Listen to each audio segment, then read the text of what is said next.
Good afternoon, everybody. My name's Caroline Worthington. I'm Director of the Royal Society of Sculptors. It's my pleasure to welcome you to our home Dora House this afternoon. Thanks for joining us on the Sunday before Freeze. I really appreciate it.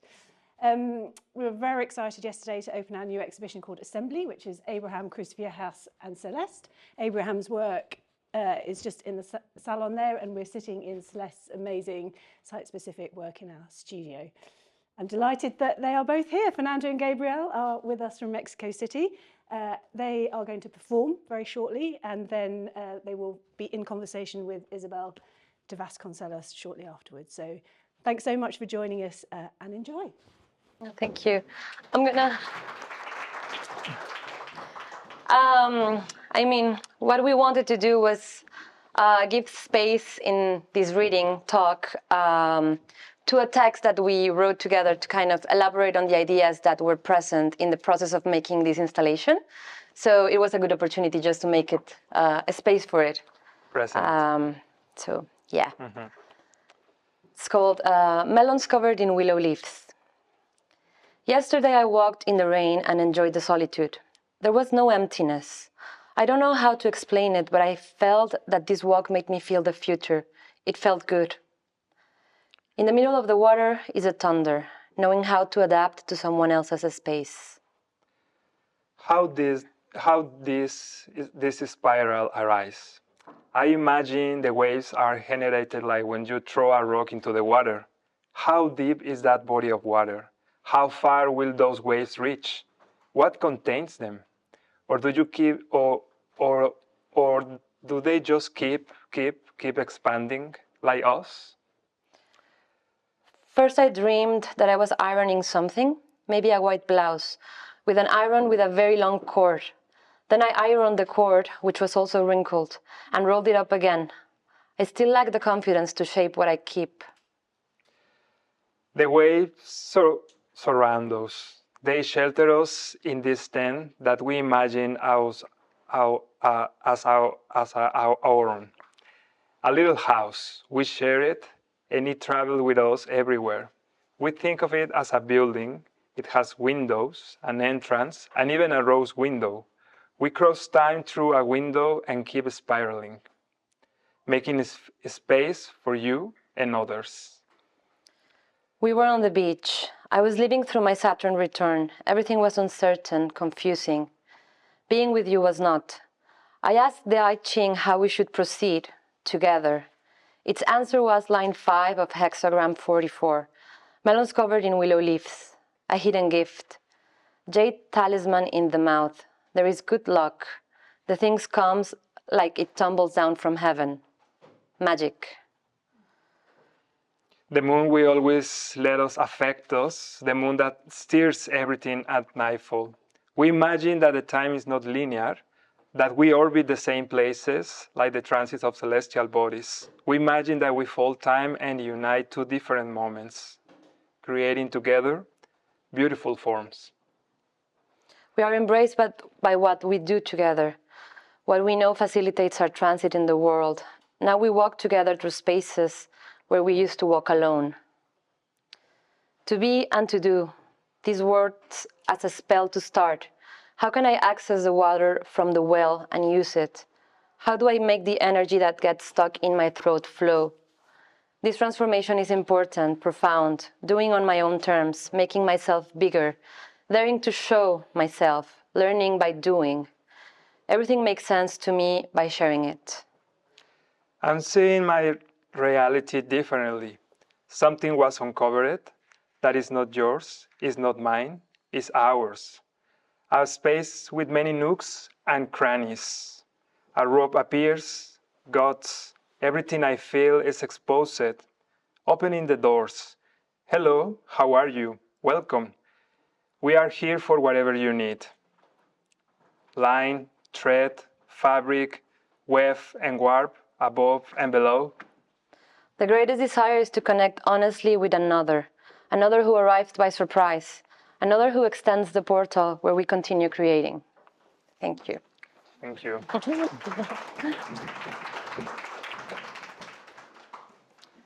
Well, thank you very much for that beginning. It's a very good start to introducing some of the imagery that you work with. We're going to focus, this is the first time, the first institutional presentation of Celeste in the UK. There have been 2 other shows, both with Canopy Collections, one of which is on right now, but this is the first institutional show, and this is a site-specific work made for this space as well. So by way of introduction, because your joint practice is a fairly young practice, and Yes. both of you were artists having your own separate artistic careers before you started working together. Can you tell us a little bit about what it was that made you start down this path together? Yes, of course. So it all started 4 years ago, actually. In October of 2020, we opened our first show as Celeste. I mean, not as Celeste, actually. We opened it with our own names. It was Maria Fernanda Camarena and Gabriel Rosas Aleman, and the show was called Celeste. Gabriel received an invitation first, and then in the invitation with the curator of Museo de Arte de Zapopan, Viviana Curie, she asks him the question, have you ever collaborated? Have you ever done anything as a couple? And it was just a weird question to ask. It was asked because there was like this closeness. We know each other. And then Gabriel brought the question home, like, why don't we do something for this museum? But it was supposed to be a very intimate, small show. It was like, for us, an opportunity to play and to experiment something new. But it would be just the one project, and then we would continue doing what we were doing. But then, well, sorry, I'm taking over the response, but the pandemic started, and that also gave us time and space to really dwell on the shapes that we wanted to create and to really understand the process of creating together. And then suddenly also the pandemic helped the project grow in a way, because the other rooms in the museum that would have had other exhibitions were suddenly empty because they couldn't do it because of budgets and all the things that happened in that year.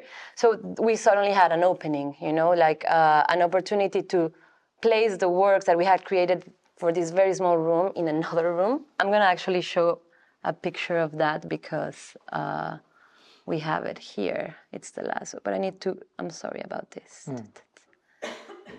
Yeah, no, and just like to add to Fernanda's answer, at the moment when we received this invitation for developing this project in Mexico, we were like dating already like 4 years.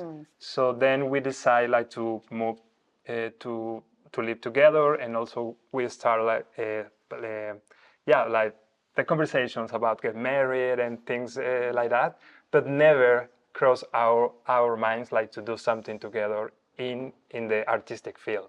It was like Fernanda and I, we were like having separate paths, but we were very involved in the art scene.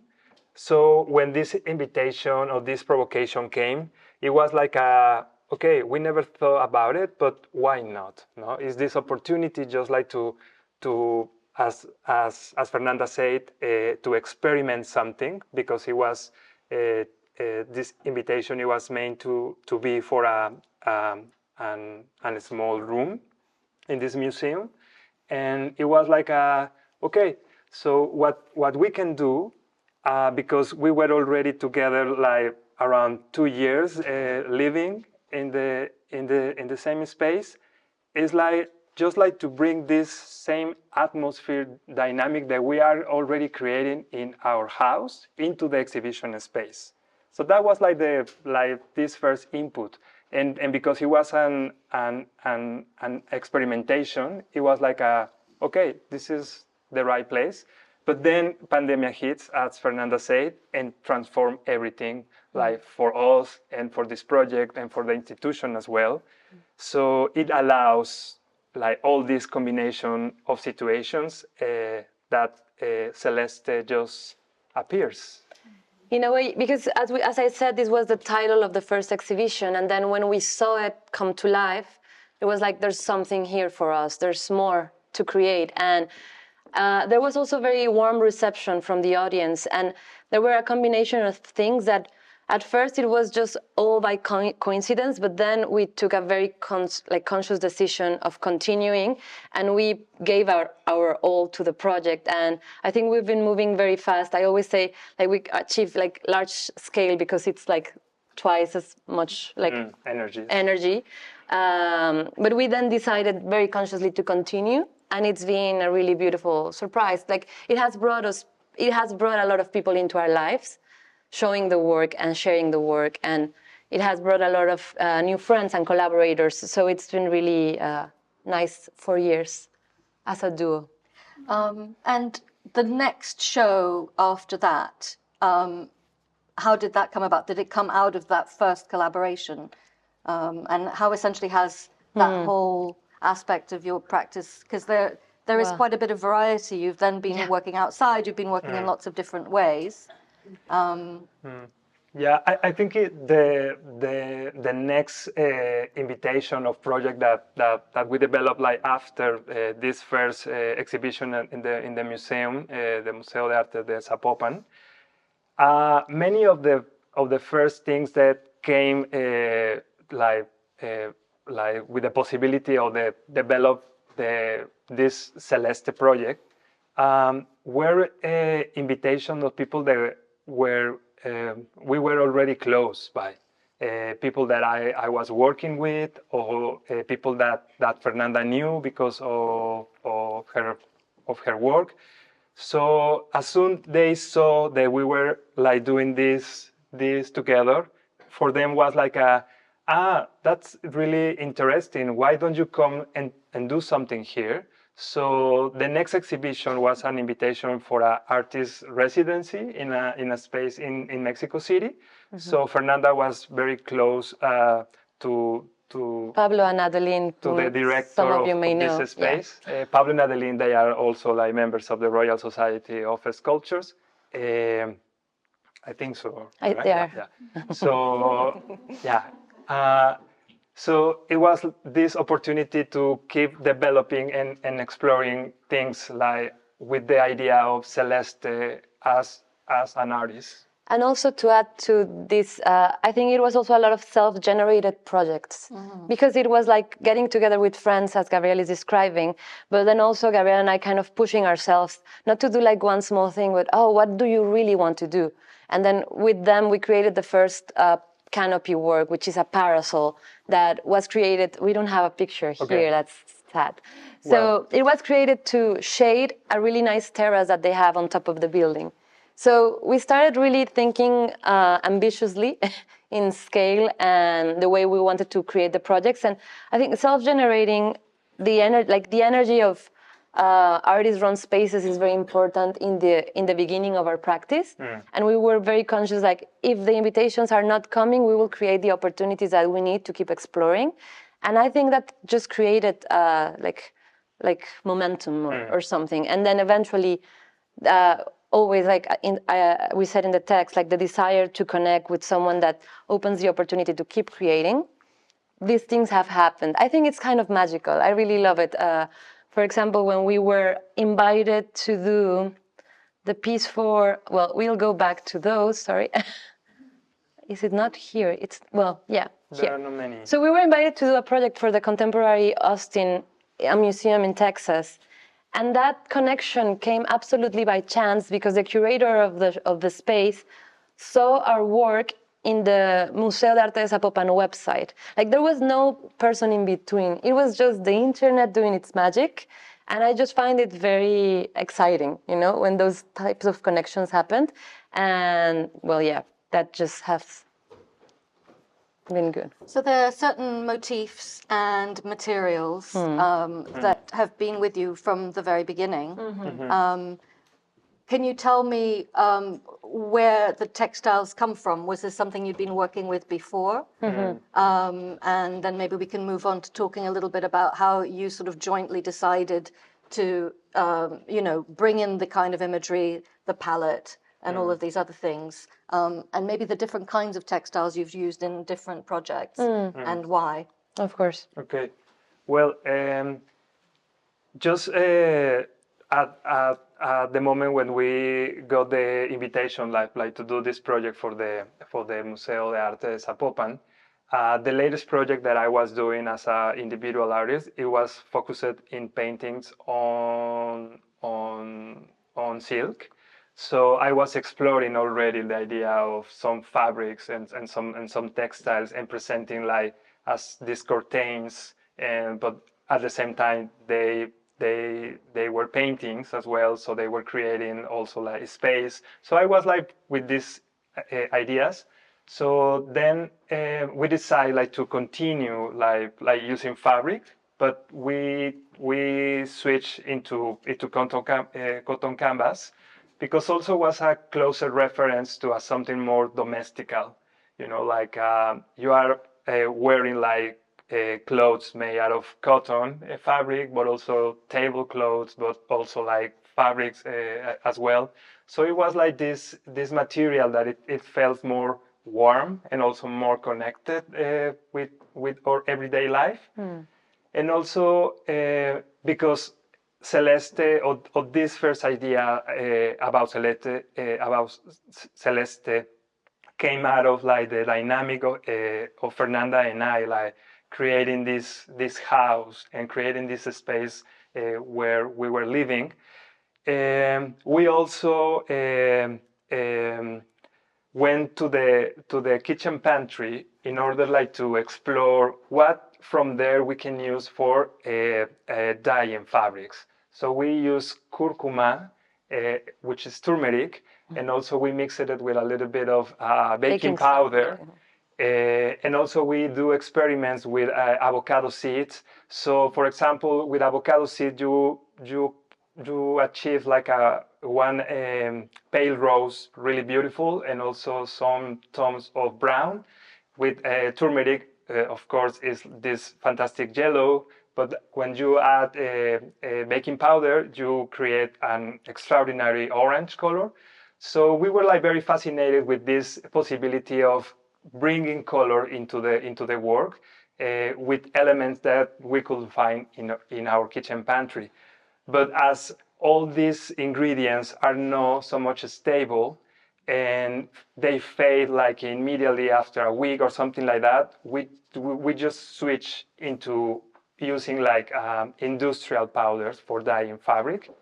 But we maintain the inspiration of this palette for this very first project. So then all these ingredients in a way, like the things that we could find in our kitchen pantry, but also fabric, but also this warm atmosphere, but also creating curtains. It was all these elements were like a resemble of creating this intimate space for the first exhibition.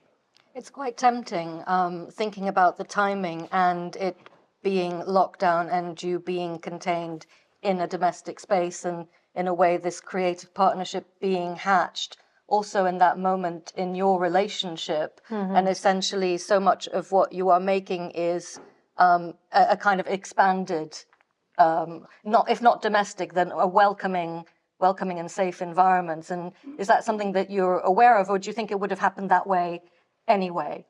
I don't know. I mean, we only have the situation as it is now, but it's something that we are very aware of. We are always trying to make the projects feel welcoming, and we always kind of have this dialogue with the institution that's receiving the project, and how the dynamic that goes in the space where the project is presented, and that will also mold the possibilities of how welcoming or how we can actually create this a space for them.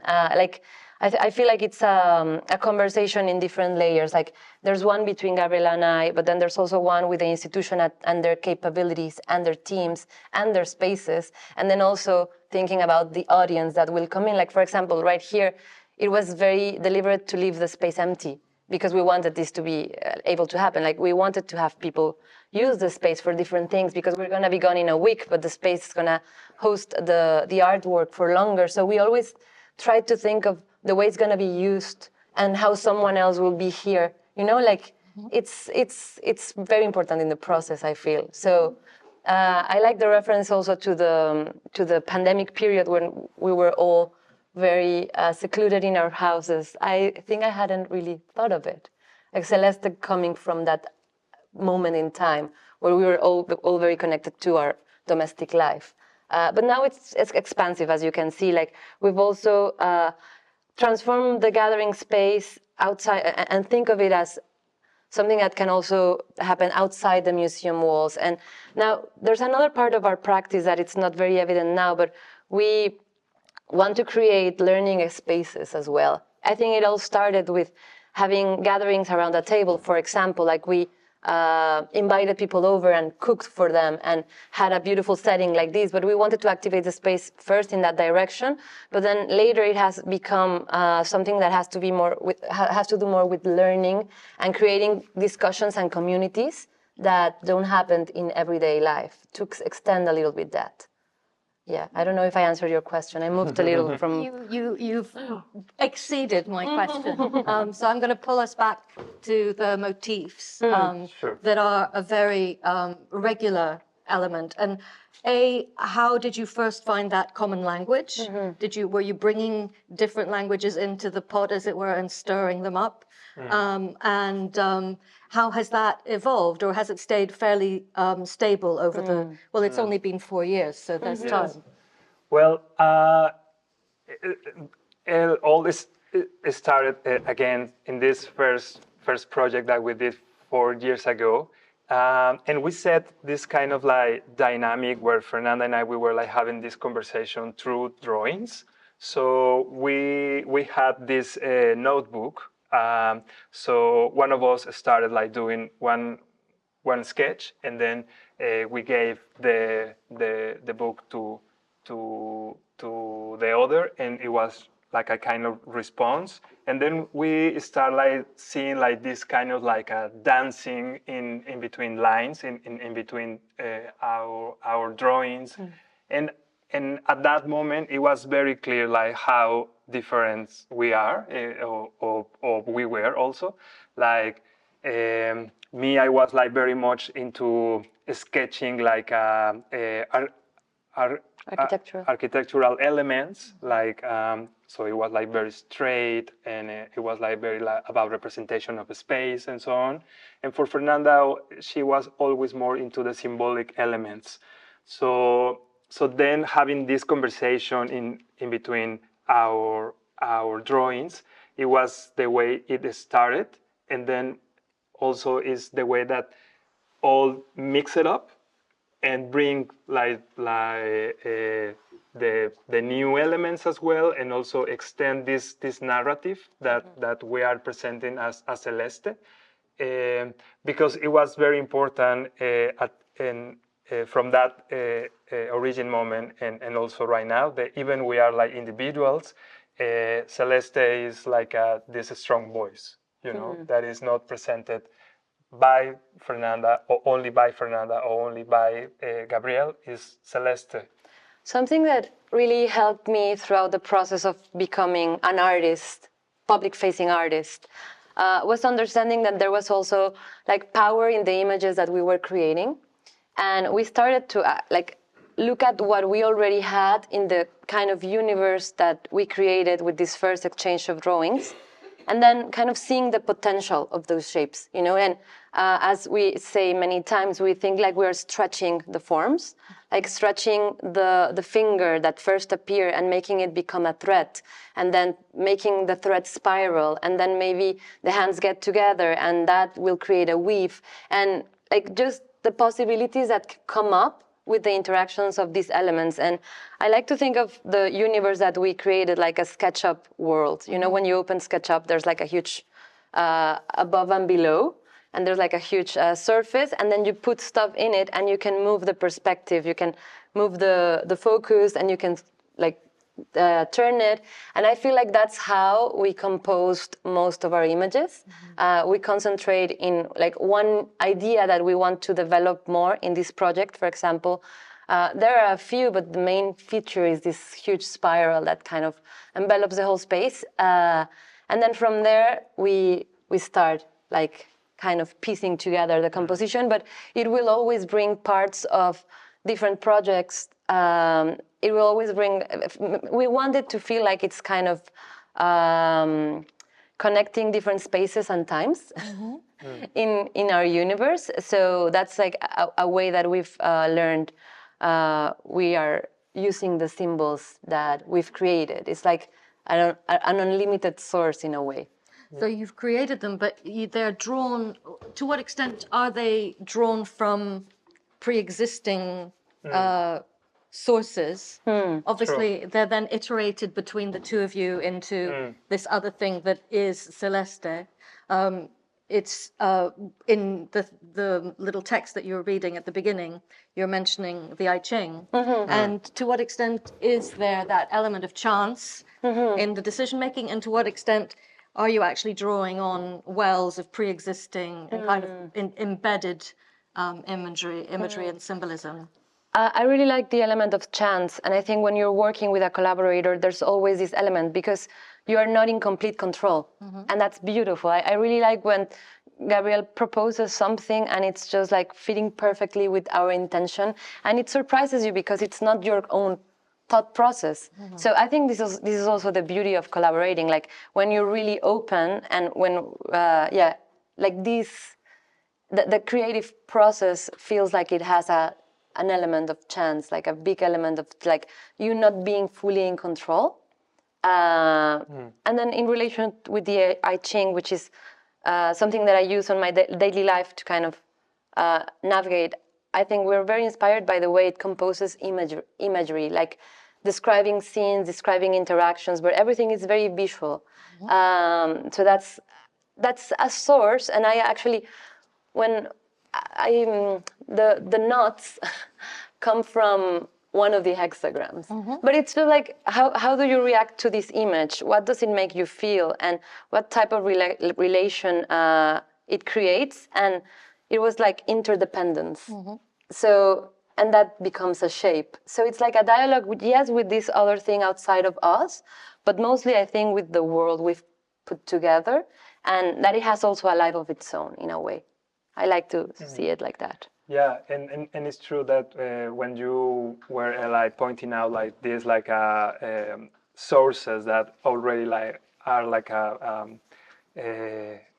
like they have all this imaginary, like for instance, I Chi, but also astrological subjects is something that Fernanda is very much into it. So if you want to your chart, what is that? I'm interested in knowing when you were born. Exactly, and things like that. And also we have another friend who is very interested in numerology. So yeah, like just to get to know all this information and how we relate it with that is very important. But also one element that had been like a constant representation in our work, as Fernanda was pointing out, is this moment of the thread, that it becomes something else. And as you can see in the installation outside of the Royal Society, this thread it becomes into this weaving element, and this part of like that we are weaving is something that we are like also doing together by having these conversations and by doing projects with this institution or some other commissions and so on. But also is this image that is very strong, that for us is very important also to portray and to use in the representations. So yeah, it's a combination in what we are doing and what we are using. Also, like having textiles is like how these textiles were created. So of course by weaving. So that's why it's very relevant this symbol again, but also is belonging to some other sources of information. Yeah, it kind of goes zoom in, zoom out. Or for example, here we have this curtain, and then we paint curtains on a flat surface, and we go back and forth. Like that's something that we like to play with. The material and how the material is present in the room in a certain way, and then how this representation can be like put inside the universe. I don't know, like absorbed into the flat surfaces that will then become the images. For example, we've never painted a tent, but we might, because now there's a tent. Like those things kind of affect each other in the same way that we do. So we are like always kind of receptive to what's gonna come. I think that's very important. Like it's the emptiness also of this room. It's receptiveness to leave space empty for something else to happen, and then it surprises you.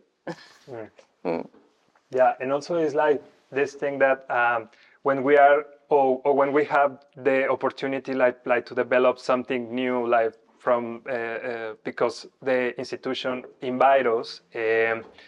It's not only like to cover this space with these textiles, with these fabrics, but also we like to think about what story like we want to tell. So that's why all these elements, all these symbols, all this vocabulary that is very recurrent in our work is also moving. It's not always like the same way that we are represented. These elements move, change, transform, and is also a representation of what Fernanda and I we are doing in our lives. So as well is in that, or we like to think that the same thing, like the same energy, is represented in those paintings. Yeah, it's interesting that you say the word story in relation to the work. And that each work is almost an opportunity to tell, is it to tell a new story or to build on an existing narrative? And maybe we can talk about how you conceived the two pieces for this show. Essentially what you've got is a net outside that is impenetrable visually, but also physically. And within here, you're working more within what is your more usual practice, which is sort of curtains draped and somehow, in a way, creating an architecture within an architecture. Yes. So I know those are two questions, so decide how you pick up on them. Okay, I mean, you picked up on the word story or narrative, and I do think that that's also a very big part of our process when we think. So I put this image up because this is the last big installation project that we did in Mexico in Museo Amparo. We were invited to create a piece for a show on Mexican painting. So for this piece, we created like a hallway. Because we always play with that. Like, if this is a tent, this was a hallway, the next will be something else. But I'm grabbing the story part. So we've been kind of depicting volcanoes and fire, and this is kind of recent for us. And then we wanted to depict this kind of explosion, like the volcano erupting. And then there was this other layer in the back that had also the interacting hands, like it was less a landscape and it was more something else. And then you also had this spiral, similar to the spiral here, but it had another three-dimensionality. I think about Lee Lozano's work with that type of painting when we do it. So we did this piece, and it just was like this big explosion, a moment of like catharsis. But then what happens when the volcano erupts? Like there's a moment of darkness after. But then it also makes for a very fertile soil. So there was this in between the explosion and the fertile soil, and something can come up from it, like something can sprout. This is the in-between. So we thought of these three projects that we had, this project in Amparo, the project at the Royal Society here, and then another exhibition that we're going to do next year when we want to make the gardens proud. Like Sounds beautiful. What does that mean? In the sense that we want to bring elements of, like feel more organic to the vocabulary and develop new shapes. that kind of look and feel like plants. So it's this kind of narrative that's been evolving, and it's just inspiring to move through it and kind of give to each moment its space.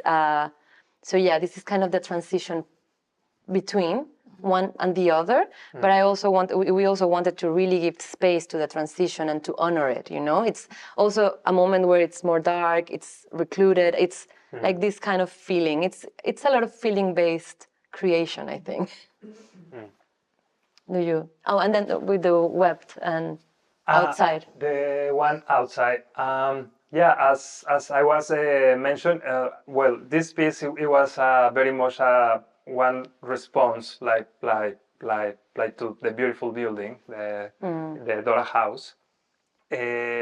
So we wanted to create like this kind of like net, as you mentioned, and this kind of like a net that was bringing people attention into this direction. So it's also like a kind of like a spider web, like sort of.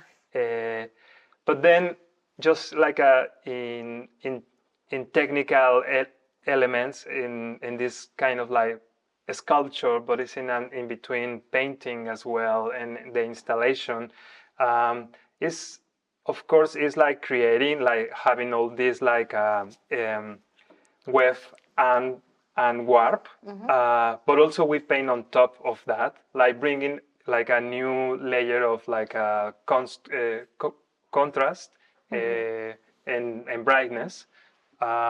So also like this in between, it is a painting, it is a sculpture, like what is in like for real, no? But it's like this element that is bringing attention, like is inviting people over as well, and also is this representation of this like a very important element of this thread that is coming together with another ones, like in order to create like a larger fabric. I want to ask about the palette, which is quite stable in most of the large installations, but in your works, for example, at Canopy, it's a little bit wider. You're moving into greens and to blues. But just to finish this last thought about making these two works for here, what was it like, given that you hadn't been in the space, the process of imagining and proposing two works, one for an outside, completely, you know, unpredictable, and one for inside, which you had some sense of the proportions and the way it acts and things like that, and the experience of actually making it, the transition to realizing it here.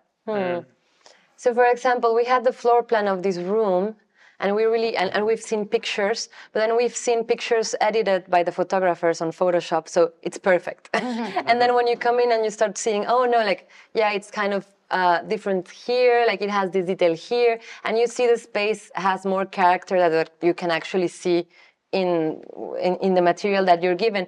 But the good thing about our material is that it's fabric, and fabric adapts, and it's flexible, and that's also why we have this little drop here, because we didn't have enough length to go all the way, because the ceiling drops on both ends. So those little things don't really bother me too much, because I think our work is not about precision. I think it's about something else. So it was like, okay, let's work on this the best we can.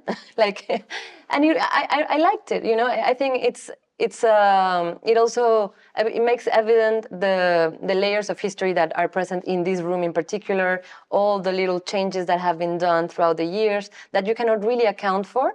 So it's always a surprise. I was more confident on how this will turn out. I was like, this is going to be okay. But the outside sculpture was a surprise, and I was a little more nervous. Yeah. We installed it the first day we arrived, which was a good thing to do because it turned out well. It was quite easy to install. And another element of the two projects of the two works is that we are in what it was built as a house. So people were living like here, you know, and also this space was used as a photography studio, but also as a sculpture studio as well. So all this history, as again, and all this connection that a couple was living here, and this house was meant to use like for everyday life. It was something very important also for in the development of this project. As Fernanda and I, we are like this couple, and we are like dealing with things like in personal, but also in the professional level. So it was like this new couple creating this new house into this old house, you know. Yeah. So that was also one of the elements in this project, like at least for us. Yeah. Yeah. And then going back to the question about color and works on paper, we really like also working on paper. We do mostly monotypes. I mean, we're always sketching and doing watercolors as a way to try things out. But monotypes are great because you get a sense of a more finished image with really bright colors. We use the same pigments that we use here, but then mixed with oil instead of acrylic. So that gives consistency in the color, but it's a safe space to try something and to see it come to life and to really push yourself to go into another palette or direction. I think this project has a lot of color experimentation. Like it has this dark blue, maybe it doesn't reflect well on the image, but it has these very dark moments that were new for us. And we tried to bring a little contrast. It's over there. You cannot really see it with the light, but we have blue and even a little green and a lot of deep purple. So we do want to also stretch a little our palette as we are doing with the shapes, but little by little. And let's see if one day we do something that it's more blue. I don't know, like right now it feels kind of far, but it could happen, you know, because things are alive in a sense. Yeah.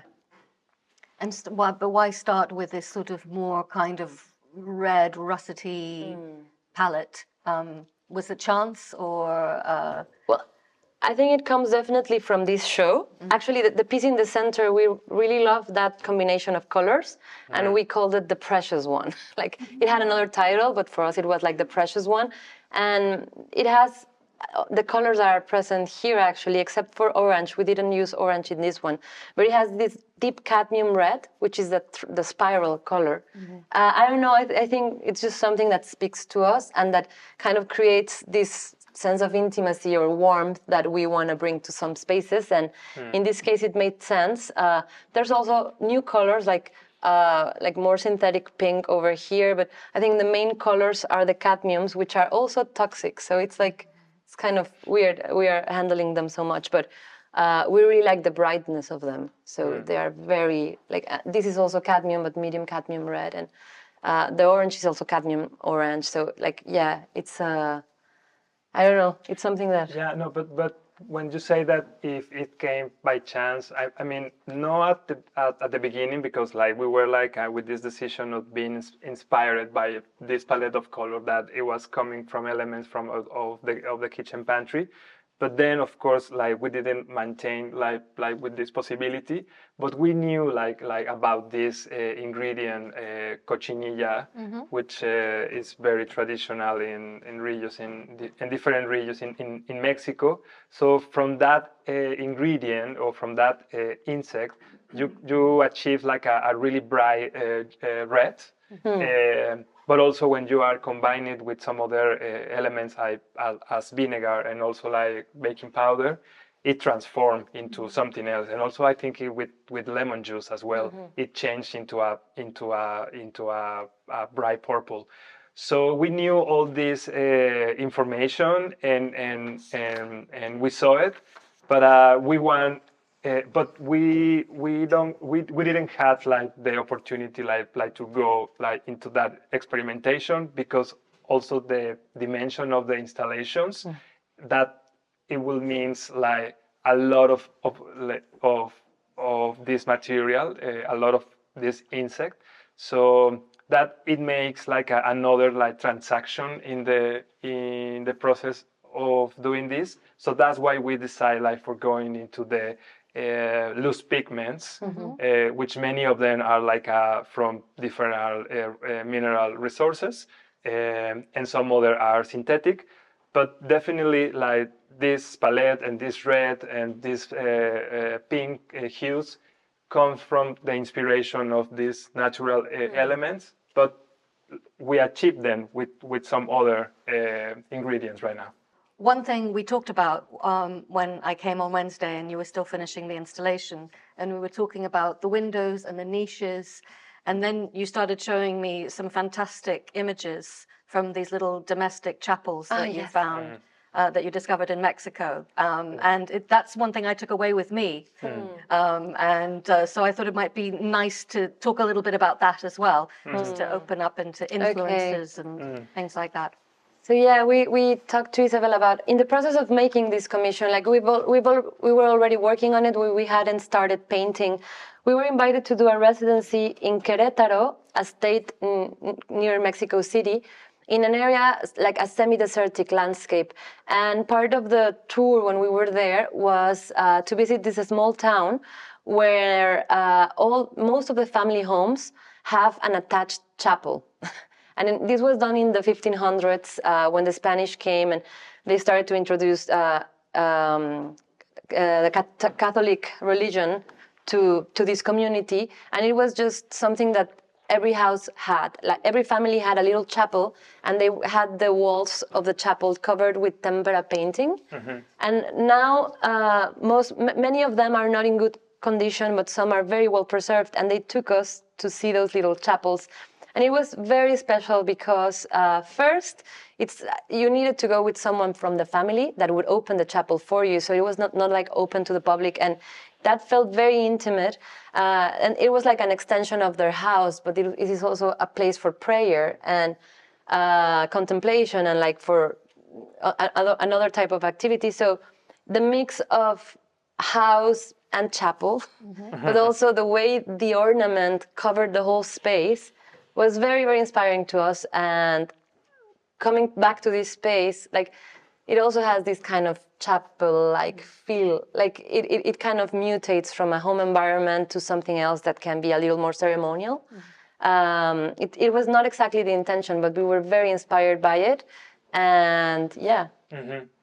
Yeah, and also, like to bring in some other information, but that it was connected very much with this exploration that we did in these little chapels in Querétaro, is that since the beginning, it's not that we are like trying to bring this information, but of course, as we are based in Mexico and in Mexico City specifically, muralism is one of these subjects that is coming to our minds immediately when people see these installations or when people see that we are covering like all one room like with paintings.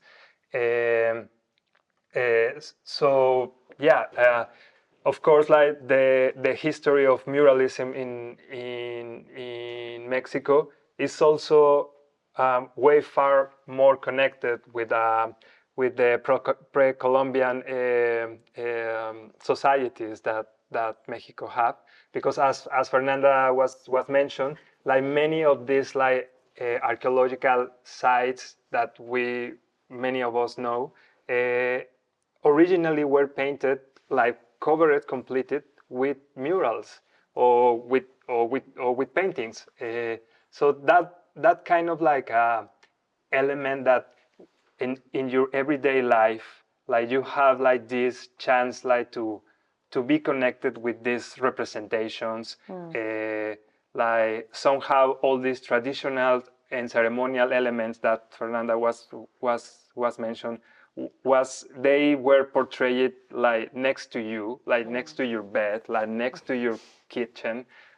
It was something like it is something very powerful and beautiful as well. And in this little chapel, we had this like opportunity to see how was that like sort of like with a new architecture as well, with a new representation, of course.